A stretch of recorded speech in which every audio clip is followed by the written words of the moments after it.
और बीजेपी में जाने और उत्तर कलकत्ता से लोकसभा चुनाव लड़ने के कयासों के बीच टीएमसी के बागी नेता और ममता सरकार में मंत्री तापस रॉय ने अपने पद से इस्तीफा दे दिया है और उसके साथ ही कुणाल घोष भी पिछले कई दिनों से बागी तेवर अख्तियार किए हुए हैं। आपको ये बताएं कि उन्होंने कलकत्ता से टीएमसी सांसद सुदीप बंदोपाध्याय के खिलाफ मोर्चा खोल रखा है। कुणाल ने तो अपने ट्वीट में भ्रष्टाचार के आरोप लगाते हुए ये तक कह दिया था कि सुदीप की जांच होनी चाहिए। कुणाल से नाराज होकर पार्टी के प्रवक्ता और जनरल सेक्रेटरी के पद से इस्तीफा भी दे दिया था। तो बीजेपी में जाने और उत्तर कोलकाता से लोकसभा चुनाव लड़ने के कयासों के बीच टीएमसी के बागी नेता और ममता सरकार में मंत्री तापस रॉय ने अपने पद से इस्तीफा दे दिया है और इसके साथ ही कुणाल घोष भी पिछले कई दिनों से बागी तेवर अख्तियार किए हुए हैं। आपको बताएं कि कलकत्ता से टीएमसी सांसद सुदीप बंदोपाध्याय के खिलाफ उन्होंने मोर्चा खोल रखा है। तो दोनों ही नेताओं के अब टीएमसी छोड़कर किसी और पार्टी में जाने के कयास लगाए जा रहे हैं।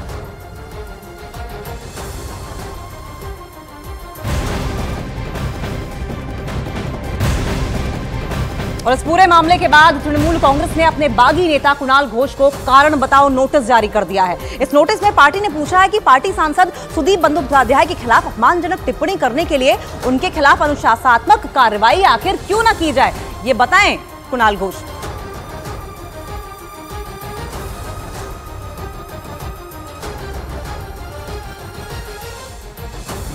मेरा प्रेम पत्र पढ़कर कि तुम नाराज ना होना, कि तुम मेरे जिंदगी हो, कि तुम मेरे बंदगी हो, कि मेरा प्रेम पत्र पढ़कर। আমি গান শুনছিলাম, আমি বাকি কোনো টেনশনের বিষয় নিয়ে আমি মাথা ঘামাইনি।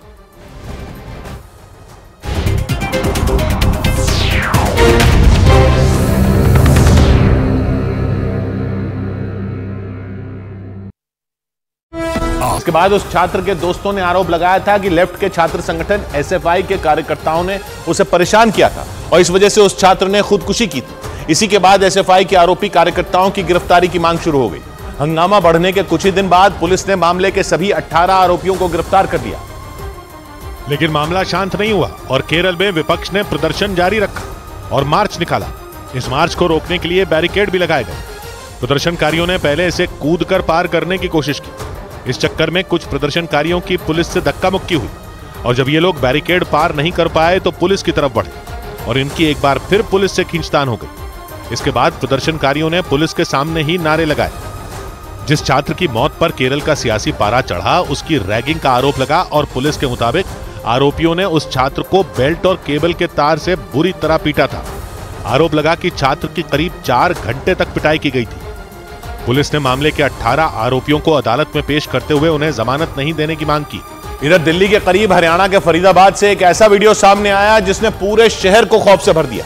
वहां एक ट्रक ने उसके ठीक सामने चल रहे एक स्कूटर को टक्कर मार दी। यह हादसा उस वक्त हुआ जब वो स्कूटर सवार ड्यूटी खत्म कर अपने घर लौट रहा था और उसी वक्त पीछे से आ रहे उस ट्रक को टक्कर मार दी और वो उसके पहियों के नीचे आ गया। वीडियो में वो ट्रक सीधे चलते हुए अचानक अपनी बाईं तरफ मुड़ता दिखाई दिया और तभी उसने अपने ठीक सामने चल रहे उस स्कूटर को कुचल दिया। इसके बाद आसपास खड़े लोग दौड़कर वहां आ गए। इस दौरान उस ट्रक के ड्राइवर ने चुपचाप दरवाजा खोलकर भागने की कोशिश की, लेकिन वहां लगी भीड़ को देखकर वो डर गया और वो वहीं बैठा रहा। इसके बाद उसने मौका पाकर अपना ट्रक पीछे किया और फिर से वहां से भागने की कोशिश की, लेकिन लोगों ने उसके ट्रक को घेर लिया। कुछ लोग तो ड्राइवर सीट के पास जाकर उसे खींचते दिखाई दिए, लेकिन इसके बाद भी वो ड्राइवर वहां से भागने में कामयाब हो गया। बताया गया कि इस हादसे में उस स्कूटर सवार की मौत हो गई, जबकि पुलिस ने मामला दर्ज कर उस ट्रक ड्राइवर की तलाश तेज कर दी। इस बीच नौसेना के युद्धपोत से लापता हुए नौसैनिक के मामले की जांच सीबीआई से कराने की मांग उठी। नौसेना के युद्धपोत से लापता हुए नौसैनिक साहिल वर्मा के घर वालों ने प्रधानमंत्री से इस मामले में दखल देने और सीबीआई से जांच कराने की मांग की। अरब सागर में नौसेना के युद्धपोत पर तैनात साहिल वर्मा 27 फरवरी से लापता बताए गए। भारतीय स्पेस एजेंसी इसरो के चेयरमैन एस सोमनाथ को पेट का कैंसर होने का पता चला था। खबर है कि इसकी जानकारी उन्हें सूर्य मिशन आदित्य L1 की लॉन्चिंग के दौरान मिली थी। इसके बाद उन्होंने इसका इलाज चेन्नई में करवाया था। खबर है कि दुनिया के 8 बड़े शहरों में पीने का पानी खत्म होने का खतरा बढ़ गया। संयुक्त राष्ट्र की एक रिपोर्ट के मुताबिक इन शहरों में 2030 तक 40% तक पानी की कमी हो सकती है। इनमें भारत का शहर बेंगलुरु भी शामिल है। उधर पंजाब विधानसभा में कांग्रेस नेता प्रताप सिंह बाजवा और मुख्यमंत्री भगवंत मान के बीच तीखी बहस हो गई। बजट सत्र के दूसरे दिन विधानसभा की कार्यवाही शुरू होते ही भगवंत मान ने एक ताला चाबी स्पीकर को दी और सदन के दरवाजों को बंद करने की अपील की। इसी बात पर कांग्रेस नेता भड़क गए और हंगामा शुरू कर दिया। लेकिन हंगामे के दौरान ही कांग्रेस नेता प्रताप सिंह बाजवा को मुख्यमंत्री भगवंत मान ने जबान संभाल कर बात करने की नसीहत दे दी।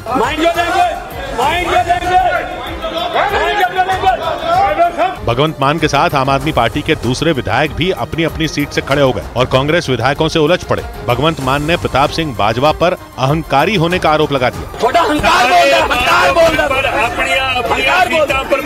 सदन के अंदर भगवंत मान का ये गुस्से वाला रूप देखकर हर कोई दंग रह गया। सदन के अंदर ताला चाबी को लेकर यह हंगामा शुरू हुआ क्योंकि मुख्यमंत्री ने आरोप लगाया कि विपक्ष बिना किसी वजह के सदन से वॉकआउट कर देता है, इसलिए सदन के दरवाजों पर ताला चाबी लगा देना चाहिए। लेकिन इसी बात पर कांग्रेस नेता भड़क गए। वहां जोरदार बहस शुरू हो गई। विधानसभा स्पीकर बार बार अपनी सीट पर खड़े होकर लोगों को शांत कराते दिखे। सारे मेंबर साहब अपनी सीटों पर बैठेंगे। लेकिन इसके बाद भी हंगामा शांत नहीं हुआ, बल्कि मुख्यमंत्री और प्रताप सिंह बाजवा के बीच जबानी लड़ाई निजी हमले तक पहुंच गई। बाद में स्पीकर ने सदन की कार्यवाही को स्थगित कर दिया।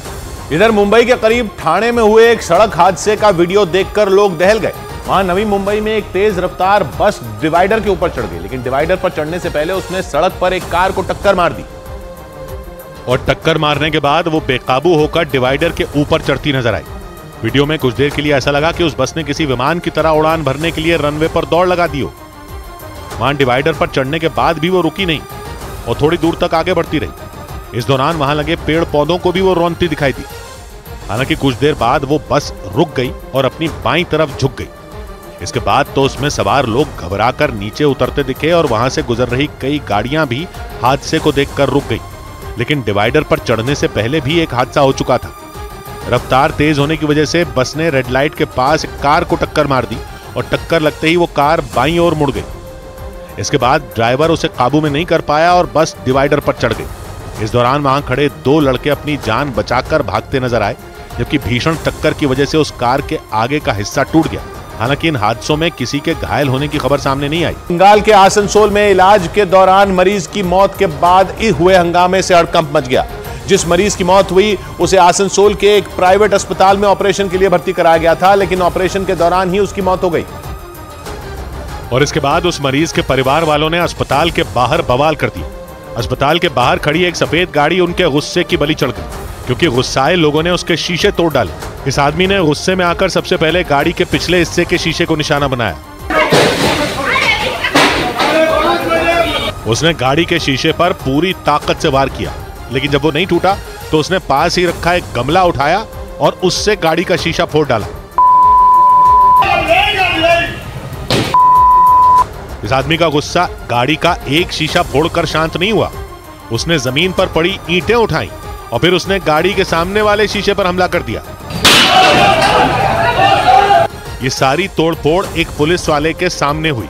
उसने गुस्साए लोगों को समझाने की कोशिश की, लेकिन वो नहीं रुके। तोड़फोड़ के बीच ही पुलिस वाले ने किसी को फोन किया